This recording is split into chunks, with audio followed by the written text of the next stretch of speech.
Ano ang tingin nyo dito, anong basa nyo dito sa battle, labanan sa mga argumento ni na Attorney CJ Narvasa at Attorney Ligutan? Well, una ay sana hindi ganun kahaba. Ang dami kasing attorney objection, no? Si attorney objection. So, yon ay puntos na yan laban sa'yo. No? Dahil impatient din yung mga tao eh. Kaya nga medyo lamang sinigutan dahil tinumbok na kaagad eh. Ano ba ito? Usapin ito sa buong kasaysayan ng Pilipinas. Ngayon ka lang nagkaroon ng Vice President na tinreten ng pagpatay o assassination yung presidente at saka yung kanyang asawa. No? So tinumbok na kaagad. Yun, mamarka yun sa tao. Hindi yung mga objections eh. Hindi yung mga technicalities eh. Ang kung dito, go for the jugular. No? Dahil nga hindi lang ito korte na naghahanap ka ng beyond reasonable doubt. Ika nga ng mga abogado, Attorney Maris. Hindi naman ito yung ganun eh. Ito ay isang political process as well as a judicial process. No, hindi yung evidence, yung pinakamataas, halimbawa sa isang tunay na korte, ay hindi mo mahahanap dito. No, hindi mo mahahanap dito. So yun yung una na sana ay diretsuhan na. Hindi yung masyadong maraming objections at saka technicalities, no? Enzo Recto, kalaban ang katiwalian at kasinungalingan, kakampi sa katotohanan at kabutihan. Oo nga po. Sir, unang tanong ko sa inyo, are you also a graduate of Ateneo Law School? Medyo gumuho yung aking self-esteem eh. Nung narinig ko si Alan Peter at saka si Pia Cayetano, sabi ko, hindi na nga ako graduate ng Kwan, hindi na nga ako graduate sa Ateneo at saka sa UP, hindi pa ako graduate mismo sa UST. Dropout kasi ako eh. Kaya sabi ko, saan ako pupulitin ito? No? Taga-UST po ako, Ginoong Ronald Llamas. Sir, may question po ako sa inyo. Hindi naman po makakaila na itong impeachment proceedings na nagaganap ngayon ay isang constitutional process. Alam naman natin yan. Pero hindi rin makakaila na merong kulay ng politika. So, sa inyo pong pananaw, paano kaya masisiguro na ang magiging desisyon ng ating mga Senate judges ay batay sa konstitusyon at ebidensya at hindi lamang sa kanilang political considerations and loyalty? Definitely, hindi tayo makakasigurado. Okay. Ano kaya pwede natin gawin? Dahil yung mga judges mo, yung mga judges mo ay hindi naman talaga mga judges. Hindi naman sila tunay na mga hukom. Hindi rin sila abogado, maliban dun sa 4 na mga senador. No? Ikalawa, yung mismong impeachment process is both a judicial and a political process. Okay. Baka nga mas malalim pa yung political process. Dahil nga, hindi lang naman ebidensya ang tinitignan dyan ng mga senator judges. Ang tinitignan nila dyan ay ano ba yung epekto ng ebidensya dun sa mga mamamayan, dun sa mga botante. Yun yung mas dominant dyan eh. Dahil malaking bahagi ng kanilang magiging boto is based on their own political calculation. What's in it for them? Ano ba yung kanilang political future? Halimbawa, kung lalabas yung ebidensya na itong akusado ay tumanggap ng bilyon-bilyon na wala sa kanyang salin sa mga drug lords at saka sa mga pogo lords, no? Sinong senador ang hindi magko-convict? No, kung tatamaan sila sa eleksyon, sa mga botante dahil hindi nila kinonvict ang isang akusado na malinaw na hindi nag-report ng tamang salin, napakaraming unexplained wealth at yung wealth pa galing sa mga anomalous sources at drug lords. Halimbawa lang naman, wala pa naman tayo ron eh.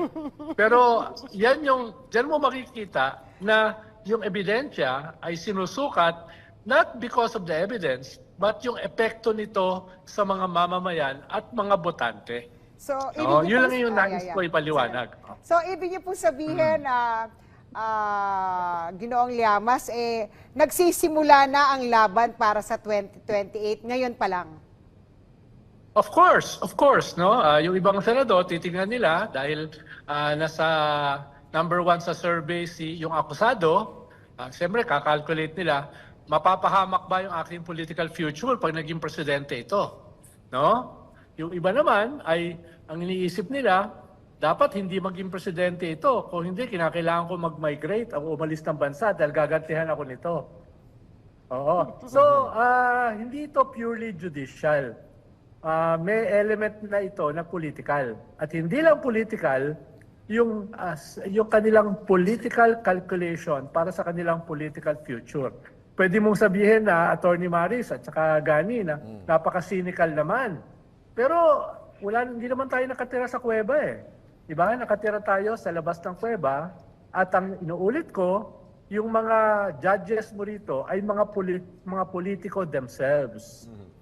No? Okay. Mr. Llamas, Yun naman. ano ang tingin nyo dito, anong basa nyo rito sa battle, labanan sa mga argumento ni na Attorney CJ Narvasa at Attorney Ligutan, na ipipresenta ba ng maayos yung ebidensya at yung mga testigo at yung hindi ba kayo nagsasawa sa dami ng objection? Well, natatawa lang ako dahil alam naman ni Attorney Maris yan na maraming mga detalye, maraming palitan ng mga technicalities sa isang korte. Pero dahil nga ito ay isang political process din, nakakatawa lang na kinakailangan ng 3 araw para investigahan o tanungin yung isang NBI agent para ma-authenticate ang isang video, no, na yung buong mundo napanood. So, nauunawaan natin na maraming technicalities. Ito ba ay ganito, ganyan. Pero sino bang hindi nakapanood nung sinabi ni Vice President Sara noon? Ikalawa, gusto pang pag-usapan na wala naman daw binanggit na assassin. Ang binanggit lang naman ay ipapapatay. So, yung ganun bang mga nuancing, from vantage point ng aming mga hindi abogado, natatawa lang kami. Yeah. Natatawa lang kami. No? Dahil hindi naman kami mga abogado eh. Parang, what was that about? Ipapatay ay hindi assassination. No? Yung ganun, di ba? So, ikatlo, yung hindi masyadong nabanggit, dito sa grave threats na ito, ay ang beneficiary dito ay yung Vice President. So, hindi lang siya nag-threaten ng i-assassinate o ipapapatay yung presidente at yung kanyang Vice President. Siya yung beneficiary kung sakaling mapatay. No? Yun yung hindi masyadong na-emphasize kanina. Medyo very compelling yun. Hindi ka lang nagte-threaten. Yung tine-threaten mo, kung may mangyari, ikaw yung successor. Ikaw yung papalit. No? Tapos panghuli, ay sinusubukan nila itong tignan. Parang hindi mo ma-deny eh. Hindi mo ma-deny na nangyari yung threat. Ang paliwanag na lang nila ay meron itong context. Meron itong context at ito ay hindi naman high crime. So ganun yung kanilang parang naratibo, ganun yung kanilang argumentation. Dahil ang kinukumbinsi nila, hindi lang naman yung mga senator judges eh. Ang kinukumbinsi nila, yung mga nanonood, yung mamamayan. Kaya makikita mo yung balancing act dito between the judicial process and the political process. Ayun lang, medyo, siyempre tayo na hindi naman mga abogado, nagiging impatient tayo, Yes. no? Dito sa nagiging matagal na proseso. At Yung- simula pa lang to, Yes, yung sinasabi nyo kanina, Mr. Llamas, yung may denial pero wala naman yung assassin. Parang ang tawag sa amin dyan sa law is negative pregnant. Like, it's full of, denial with full of admission. But anyway, I will go to another question. Kung kayo po ang political strategist ng magkabilang panig, ano ang pinakamahalagang laban ngayon? Ang laban ba sa Senado o ang battle for public opinion? Nakikinig sila lahat Tingin sa iyo. tingin ko parehas mahalaga. Pero dahil nga ito ay isang political process at yung mga hukom ay mga politiko, yung battle para sa popular opinion ay mas dominant. Theoretically, pagpalagay mo lang hindi na convict si Vice President Sara dahil nga ang laki nung hinihingi, 2/3 eh. At sabi nga ni mismong presiding judge Chis Escudero ay nag-rule siya na 16 yung kailangan, no? Kahit makulong pa yung 2, 3 o 4, no? So, kung ganoon, ang laki ng kwan. Kaya uphill yung impeachment. Pero kahit hindi siya makonvict, kung lalabas lahat ng ebidensya, lalo na dun sa unexplained wealth, siya ay magiging damaged goods going into the 2028 elections. Dahil for now kasi, siya lang ang nagpakilala as a candidate for 2028. At hindi lang yon, siya yung number 1 sa survey. So, yung number 1 sa survey na yan, pwedeng gumuho yan, no? Pwedeng gumuho yan dahil sa ebidensya. No? Kaya, tingin ko, sa tanong mo, Attorney Maris, ang mas mahalaga rito ay yung popular opinion, yung mga nanonood. Alam mo nyo naman, pag may impeachment, lahat ng Pilipino, abogado. Bawat kanto boy, no? Bawat influencer, lahat yan may legal opinion. No? Nakita ko yan nung impeachment ni Erap at nung impeachment ni Chief Justice Corona. Lahat may opinion. Lalo na ngayon, sa panahon ng social media.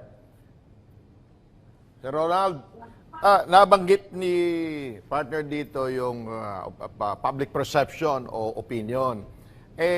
Tayo sa media, kami sa media at kayo po, matagal na namin kayo na-interview. Ilan-ilan pa lang tayo doon dati sa radyo at sa TV. Pero ngayon, napakarami na pong network ngayon online eh. Ang dami ng political analysts, napakarami ng mga vloggers na nagsasabi nga, huwag kayong manood sa mainstream media, dito lang kayo manood sa particular na ito. Pero in general, yung mga pangkaraniwan nating mga mamamayan na nag-oobserba, walang kulay, hindi maka-DDS, hindi maka-Duterte, o hindi maka-BBM, na sila yung maaaring titingin dito. Anong magandang gawin at i-advise sa kanila na panoorin, pakinggan yung tamang at mga nagsasabi tungkol sa mga analyst talaga na kagaya mo na totoo ang sinasabi at hindi dinadaya ang taong bayan?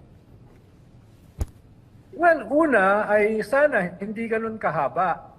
Ang dami kasing attorney objection, no? Si attorney objection. So, yon ay puntos na yan laban sa'yo. No? Dahil impatient din yung mga tao eh. Kaya nga medyo lamang sinigutan dahil tinumbok na kaagad eh. Ano ba ito? Usapin ito sa buong kasaysayan ng Pilipinas. Ngayon ka lang nagkaroon ng Vice President na tinreten ng pagpatay o assassination yung presidente at saka yung kanyang asawa. No? So tinumbok niya kagad. Yun, mamarka yun sa tao. Hindi yung mga objections eh. Hindi yung mga technicalities eh. Ang kung dito, go for the jugular. No? Dahil nga, hindi lang ito korte na naghahanap ka ng beyond reasonable doubt. Ika nga ng mga abogado, Attorney Maris. Hindi naman ito yung ganun eh. Ito ay isang political process as well as a judicial process. No, hindi yung evidence, yung pinakamataas, halimbawa sa isang tunay na korte, ay hindi mo mahahanap dito. No, hindi mo mahahanap dito. So, yun yung una na sana ay diretsuhan na. Hindi yung masyadong maraming objections at saka technicalities, no? Ikalawa ay ang problema kasi hindi ko alam paano sasagutin ng defense yung articles of impeachment. Medyo sa botohan, uphill para dun sa gusto ng conviction. Pero sa evidence, uphill para sa defense.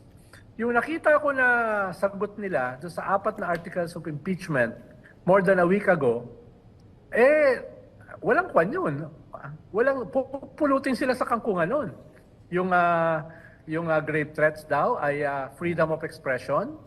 Tapos yung bribery daw ay hindi naman ang galing sa vice-presidente, sa mga tao lang daw niya. Yung sa confidential fund, hindi daw credible witness si Madriaga, no? At saka yung huli, yung unexplained wealth. Bakit daw sinama si Mads Carpio, yung asawa? No? So yung ganung mga sagot, tingin ko pupulutin sila sa kangkungan yan eh. Pero kung ako rin ang nasa lugar nila, hindi ko rin alam paano sasagutin substantially yung articles of impeachment. Magfo-focus talaga ako sa technicalities. So it's a damn if you do, damn if you don't position para sa defense. Eh. Pag nag-focus sila sa mga technicalities, impatient yung mga tao. Titignan nga sa kanila, ano ba ginagawa nito mga to? Kung pupunta naman sila dun sa substantial issue para idepensahan, medyo mahirap, hindi ganun kadali. No? Kaya I don't envy itong defense lawyers, no? Pero mas maraming alam diyan si Attorney Maris eh. Actually, ako, ako eh. Nanonood lang. Hindi, actually, Mr. Llamas, ang sabi nga ni dito kanina ni attorney ko, ano nga daw po more on technicalities ang ginagawang depensa ng defense, especially dun sa Article 4 muna kasi tinanong ko siya ano ba yung pinakapanlaban nyo dito sa Articles of Impeachment na inilatag nyo laban kay Vice President? At bakit inuna nyo tong number 4? Yun sabi niya, mas madali nga daw, pero napakahirap nga daw po sa kabila. Kayo sa tingin nyo, bakit nila inuna yung number 4, Mr. Llamas? Well, siguro dahil nga yun yung pinakamadali at yun yung pinakaklaro. No, pinaka hindi contentious. Mahirap i-deny. Paano mo naman i-deny yung narinig ng buong mundo na statement? Okay. At hindi lang 'yon, may mga iba pang statement na kasama 'yon, no? Yung halimbawa, yung gigilitan ng ulo, yung huhukayin yung bangkay, tatapon sa West Philippine Sea, yung Romanov na imamassacre. Hindi yung pamilya ni Sara, yung pamilya ni Marcos, no? Sinabi yan mismo ni Baste Duterte dun January 2024 sa Davao, no? So kwanto parang series na mga threats, hindi lang isang threats. So yun yung problema diyan. Laban mo lang talaga diyan technicality. Pero yung mga technicality nakakatawa. Hindi naman siya assassination dahil hindi naman binanggit yung word na assassination. No? Yan ay Zoom. So yung Zoom ba ay credible as evidence? Inimbestigahan ba yung threat kay Sara na siya yung nag-invoke? Si Sara lang naman nag-invoke na may threat siya eh. Pero for the record, inimbestigahan niya ni former NBI Director Santiago. Yes. No? So yung mga ganun ba na mga technicalities ang ini-invoke? Yung mga tao, hindi mo makukuha yung simpatsya kung yun ang magiging linya mo, technicalities. Ronald, yung biglang pagsipot ni Vice President Sara Duterte sa Senado na hindi naman nagpunta doon sa impeachment trial plenary, kundi ay pinulong yung kanyang mga judges, yung kanyang mga abogado, no? At nagpa-press con, hindi do press con yun, kundi nag-statement lang. Ano ang nakikita mong epekto nito sa mga senador o senator judges at sa kanya, sa mga buong kapulungan na yon at ng impeachment trial? Well, nung nakita ko nga, parang ang una kong nasabi sa akin sarili, what was that about? No, pumunta siya, no? Dahil siya naman originally nagpromisa na sa kanyang impeachment magkakaroon ng bloodbath. No? Sa kanya nang galing yun yung bloodbath, di ba? Last year, pag natuloy na yung impeachment. Ngayon, sumilip siya, hindi man lang siya pumasok doon sa korte, tapos minute lang niya yung kanyang mga abogado. Ang pakiramdam ko roon ay baka pinagalitan niya yung kanyang mga abogado dahil doon sa nangyari, doon sa first day, na parang hindi ganun kaganda yung conduct o yung presentation ni Attorney Sison, no? Medyo magaspang. Kaya ganun yung suspetsya ko. Pumunta siya roon para pagalitan yung kanyang mga defense lawyer. Oh, by the way, nakita nga pala kami ni Attorney Powak just 30 minutes ago dito sa lobby ng Conrad Hotel. No? Nagkwentuhan kami ng konti, no, si Attorney Powak. No, pero ayun nga, hindi maganda in the balance sheet yung kanyang ginawa. Tapos nag-quote pa siya ng Invictus, no? Bloodied but unbowed, no? yung Invictus na yan, pinopularize yan ni Nelson Mandela in recent history. Dati na yung mga tula eh. No? Pero sumikat yan dahil kay Nelson Mandela. Nung nakakulong siya sa Robben Island for 37 years, yan yung inuulit-ulit niya sa kanyang sarili araw-araw. No? Kaya yun yung konteksto niyang tula na yan. Pero hindi bagay kay Vice President Sara. Dahil siya naman yung naghamon ng bloodbath eh. Siya yung nagbanggit nun eh. Tapos ngayon sasabihin niya, bloodied but unbowed. No? Parang what was that about? No? Kaya tingin ko in the balance sheet, either na-confuse yung mga tao sa kanyang pagpunta dyan or negative ang tingin nila dun sa kanyang naging conduct sa pagpunta sa Senado. Okay. Sir Ronald, alam namin, nangangawit ka na dyan. Wala kang tripod dyan sa iyong hawak-hawak na cellphone. Pero wag ka alis, may mga tanong pa kami sa iyo. Magbe-break lang tayo sandali, babalikan ka namin. Okay lang ba yon? Okay, pwede ko naman ibaba yung kamay ko, no? Okay. Wag po kayong alis. Babalikan po natin si Sir Ronald Llamas maya-maya lamang at magbabalik pa, magpapatuloy pa ang the impeachment trial. Katotohanan, pananagutan, katarungan. Bunyog, bunyog, halikan na kasama ka. Bunyog, kapag buklod ay may pag-asa. Luzon, Visayas, Mindanao, isa ang pananaw. Sa bagong Pilipinas ang bunyog isisigaw. Bunyog.